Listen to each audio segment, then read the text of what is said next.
Hey, Bruce, we talk a lot about the veteran leadership of this team, but I mean, with this win, with what Bergeron did, Krejci, Chara, how much does this win is accounted for by that leadership?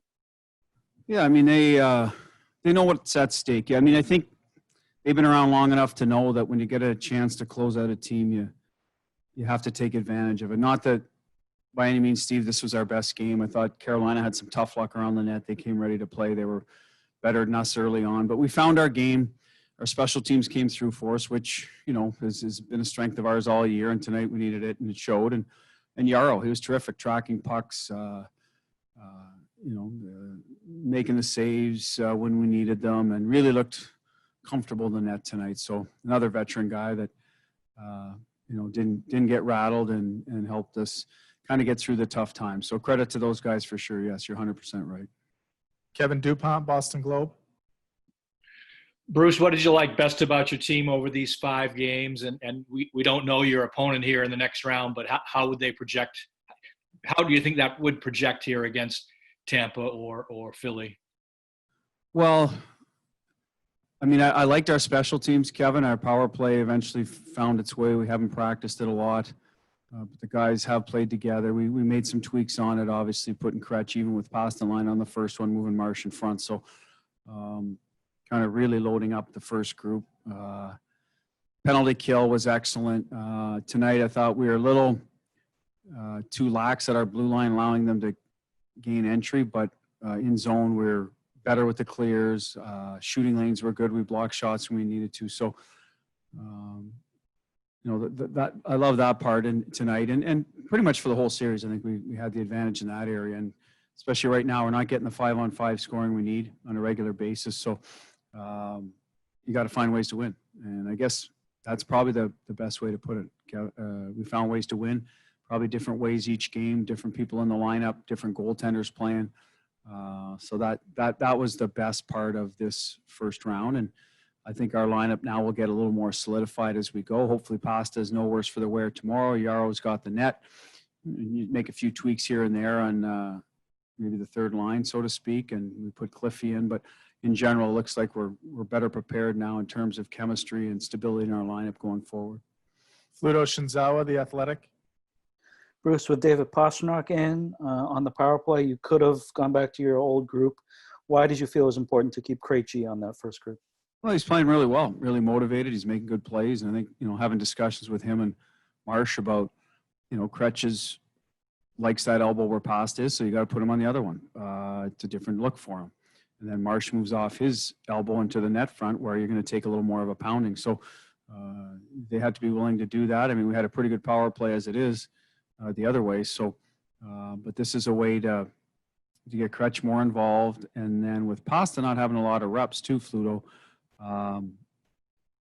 I think you saw the puck move around to the other side a little bit more, and because those guys are more into the game flow of things. So that was the other reason. And Pasta certainly did his job on it, got to the front of the net, a couple of good shots. Obviously, picked up a couple of helpers on it, made some good plays. So that was a part of the game. We were hoping he'd get back quickly, his hands, and he's going to need to get his legs under and his battle level up. But so that was the reasoning behind the power play. Those guys were all amenable to being in one group, and it worked out for us. Dan Roach, WBZ. Bruce, just a simple question. Excuse me. With all that's gone on to get to where you guys have gotten to, how nice is it to get that first series win under your belt and move on? And obviously that first round can be difficult to move on from the next opponent to the next opponent as time goes by.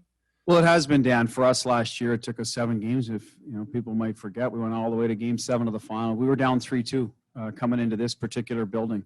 Had to beat Toronto in their own building to extend the series. Then we went home and won Game 7. The year before, we beat Toronto in 7. Now we had a lead in that one, but still, the first round, teams are hungry. They're relatively healthy.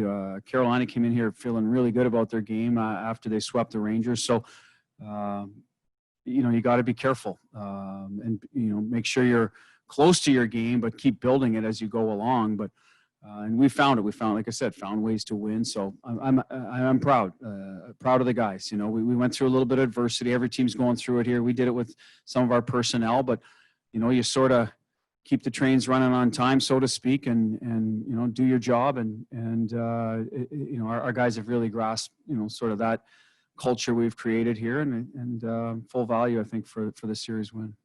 We'll do a few more for Coach Matt Porter, Boston Globe. Bruce, your first handshake line up in the bubble. What stands out to you? Any specific words that were more meaningful that you shared or heard? No, I mean, typically, Matt, it's there's a congratulatory from the other side, and from our side, it's hard fought series. You might talk to a player here or there. I did not. I talked to the coaching staff over there. Obviously, Rod. I mean, his team plays hard. They just lacked a little finish in some of the games. But certainly wasn't for a lack of effort. Game 4, we took it to them in the third period, but other than that, it's a pretty even series. I thought game 1 we were full value for the win, but it's double overtime and go either way. So that was it. I know we're maybe not supposed to shake hands. I wasn't sure how that would all play out going into it, but I mean, let's face it, we're all getting tested every day here. So I believe we're all healthy and shouldn't be passing anything on to the other group. We'll do 2 more questions for Coach. Jimmy Murphy, Boston Hockey Now. Hey, Coach, congratulations. Just getting back to Krejci. He's just so consistent, both regular season, but even more so in the playoffs. What have you learned and I guess respected most about his game, his professionalism in your time coaching here? Well, I've learned that he's a big-time player. I've seen it in the playoffs now. Every year I've been here. Don't over analyze maybe some regular season games at times if he's not put in key situations.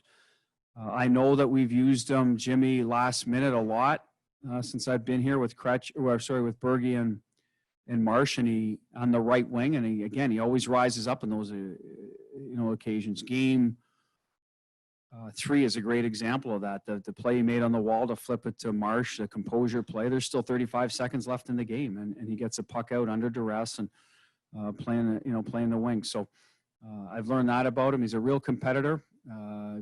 Good team guy, well liked in the room, quiet. I think a good hockey mind.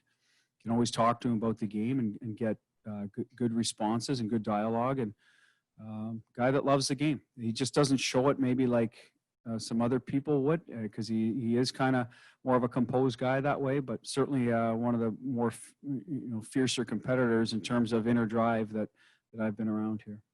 We have time for one more. Kevin Dupont. Kevin, go ahead if you have a follow-up. Bruce, it's Wednesday. You won't play again now till Tuesday, Wednesday. How do you fill up a week here in the bubble, and is that a concern? Is that I know that. Is that a fact? If the teams, everyone closed out, they wouldn't start early. That's what you sort of wonder now, because you're right away you're thinking of the next series, preparing your team. Obviously, you're going to be off tomorrow, but we'll see about that. But if that is in fact the case, it's not like your typical time off where you get away from the rink and you're with your kids and your family and doing some outdoor activities. So. Hopefully we can plan something. I know that there was talk, Kevin, I'm just speculating here, so don't quote me on this, or that the NHL talked about building in some excursions as we went along, so maybe those will take place once the first round's over. I don't know. Otherwise, guys are pretty much what they've been doing. We're certainly going to practice, but they have to fill their days, whether there is a pool here, the golf simulator, the pickleball. There's a field outdoors. We'll probably try to schedule something over there, whether it's touch football or soccer. But at the end of the day, there's not a lot of different things you can do, and we'll just sort of continue to focus on the task at hand and enjoy our time off, lick our wounds, so to speak, and get ready for the next round. Coach, thank you for your time. Thank you.